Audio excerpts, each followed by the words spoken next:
नमस्कार दोस्तों। साल 1990 में फिल्म स्टार सनी देओल की एक फिल्म आई थी। फिल्म का नाम था घायल। उस फिल्म में सनी देओल का एक डायलॉग था जो उन दिनों काफी फेमस हुआ था। सनी देओल एक पुलिस वाले पर चीखते हुए कहते हैं, उतार के फेंक दो ये वर्दी और पहन लो बलवंत राय का पट्टा अपने गले में। उन दिनों इस डायलॉग पर सिनेमा हॉल में खूब तालियां बजा करती थी।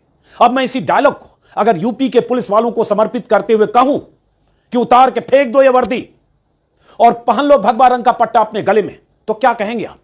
यह डायलॉग यूपी के उन पुलिस वालों पर फिट बैठता है जो योगी सरकार का कृपा पात्र बने रहने के लिए या बनने के लिए भगवा एजेंडे के हिसाब से अपनी ड्यूटी करते हैं।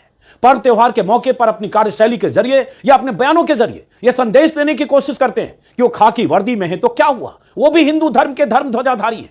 उनके भीतर भी वही नफरती सोच भरी हुई है जो बीजेपी के नफरती एजेंडे को आगे बढ़ाने में काम आती है। साल में कई ऐसे मौके आते हैं जब यूपी के पुलिस वाले वर्दी और अपनी ड्यूटी से ज्यादा वर्दी में होकर भी धार्मिक पहचान पर इतराने लगते हैं। कट्टर हिंदू होने के एहसास में डूबकर काम करने लगते हैं। चाहे सावन में कांवड़ यात्रा के दौरान यूपी पुलिस की भूमिका हो, या फिर संभल में हिंसा के दौरान, या फिर किसी और जिले में दंगों और तनाव के दौरान। यूपी पुलिस के रवैये से कई बार ऐसा लगने लगता है कि उनमें बीजेपी, बीएचपी और बजरंग दल के कार्यकर्ताओं में और उनमें कोई फर्क नहीं रह गया है। लेकिन आप सोच रहे होंगे यूपी पुलिस के बारे में आज मैं ऐसा क्यों कह रहा हूं, क्यों मैं घायल फिल्म के डायलॉग को यूपी पुलिस पर चिपका रहा हूं? तो मुझे लगता है आज यह कहना जरूरी है। दरअसल यूपी के संभल से खबर आई है, उसी संभल से जहां जामा मस्जिद के सर्वे को लेकर विवाद चल रहा है। संभल के सीओ हैं अनुज चौधरी, स्क्रीन पर जो आपको देख रहे हैं।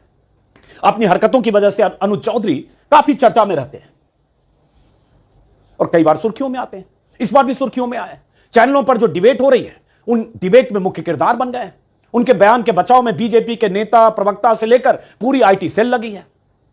ऐसे लग रहा है जैसे अनुज चौधरी यूपी पुलिस के सीओ न हुए, बीजेपी के किसी सेल के कार्यकर्ता या नेता हो गए। पूरा मामला क्या है जान लीजिए। रमजान का महीना चल रहा है, आपको पता है। 14 मार्च को जुम्मा पड़ रहा है। संयोग से उसी दिन 14 मार्च को ही होली पड़ रही है। जब भी हिंदू और मुसलमानों के पर्व की तारीखें टकराती हैं तो दोनों धर्मों से जुड़ी पीस कमेटियां होती है जिलों में, जिसकी बैठक होती है। उसमें अधिकारी भी होते हैं और बैठक में यह तय होता है कि कैसे दोनों धर्मों के लोग मिलजुल कर पर्व मनाएं, एक दूसरे की भावनाओं का ख्याल रखें और कैसे सामंजस्य बने। इसी सिलसिले में संभल में भी पीस कमेटी की मीटिंग हुई। उस मीटिंग के बाद संभल के अनुज चौधरी ने, सीओ साहब ने, जिसे कई राज्यों में डीएसपी कहा जाता है, मीडिया के सामने एक बयान दिया है। सारा बवाल अनुज चौधरी के उस बयान के बाद मचा है। क्या है वो बयान, पहले वो बयान सुनिए और उसके बाद मैंने ऐसा क्यों कहा कि यूपी पुलिस कई बार भगवा पुलिस लगने लगती है, वो भी। पहले बयान सुनिए अनुज चौधरी का, जिस पर हंगामा मचा है।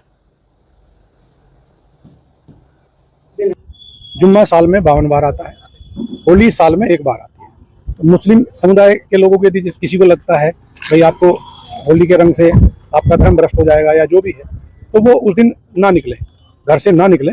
और यदि निकले तो उसका इतना बड़ा दिल होना चाहिए, वो दिल होना चाहिए भाई सब एक जैसे हैं, रंग तो रंग है। जिस तरह पूरे साल इंतजार करता है मुस्लिम पक्ष ईद का, इसी तरह से होली का भी इंतजार हिंदू पक्ष करता है। होली रंग डाल के, मिठाई खिला के। बयान इनका जो मैंने देखा 1.5-2 मिनट का है, लेकिन उसके शुरुआती हिस्से पर बवाल है, जिसमें उन्होंने दिन गिनकर बता दिया, सप्ताह गिनकर, जुमा गिनकर, तराजू पर तौलकर मुसलमानों को बता दिया कि तुम्हारा जुमा तो हर शुक्रवार को आता है। साल में 52 हफ्ते होते, 52 जुमा आता है। होली तो एक बार है, तो अगर तुम्हें रंग से दिक्कत है तो होली को मत निकलो। अब इसी पर बवाल है। आगे उन्होंने हालांकि कुछ अपने बयान की तलखी को लिपापोती करने की भी कोशिश की है, लेकिन उसी के बाद ऐतराज है कि क्या किसी सीओ को, पुलिस अधिकारी को इस तरह से 52 दिन बनाम एक दिन, 52 जुम्मा बनाम एक होली, क्या यह तुलना करके ऐसे बयान देने की जरूरत है, अधिकार है, या इसके मायने कुछ और नहीं निकल रहे हैं? और वो भी वो अनुज चौधरी जिनकी ऐसी तस्वीरें पहले संभल के लोगों ने देखी है, गदाधारी अनुज चौधरी, और जिस पर पहले बवाल होता रहा है। यह जनवरी के महीने में हुआ था, 1 जनवरी, शायद किष्किंधा रथ यात्रा में गदा लेकर चलने वाले सीओ अनुज चौधरी के खिलाफ होगी जांच। पूर्व आईपीएस की शिकायत के बाद डीआईजी ने मांगी रिपोर्ट, और उसके बाद किष्किंधा यात्रा में यही अनुज चौधरी साहब हैं सीओ, ये देखिए गदा लेकर आगे आगे चल रहे हैं, और ये पीछे छत्र और ये जो भी छतरी है और जो भी हिंदू धर्म और उस यात्रा से जुड़े लोग हैं। क्या किसी खाकी वर्दीधारी को इस तरह की किसी धार्मिक यात्रा का हिस्सा बनकर आगे आगे चलते हुए गदा लेकर निकलने का अधिकार है? क्या वो ड्यूटी पर रहते हुए इस तरह की खाकी वर्दी में कर सकता? अगर कर सकता है तो उसकी ड्यूटी पर होने के बाद भी उसका यह विचार, उसकी विश्वसनीयता और उसके तौर तरीके पर सवाल क्यों नहीं? अब वापस चूंकि अनुज चौधरी ने बयान दिया तो ये कोई स्लिप ऑफ टंग नहीं है। मैंने बता दिया कि उनका क्या ट्रैक रिकॉर्ड है, और भी कुछ ट्रैक रिकॉर्ड है।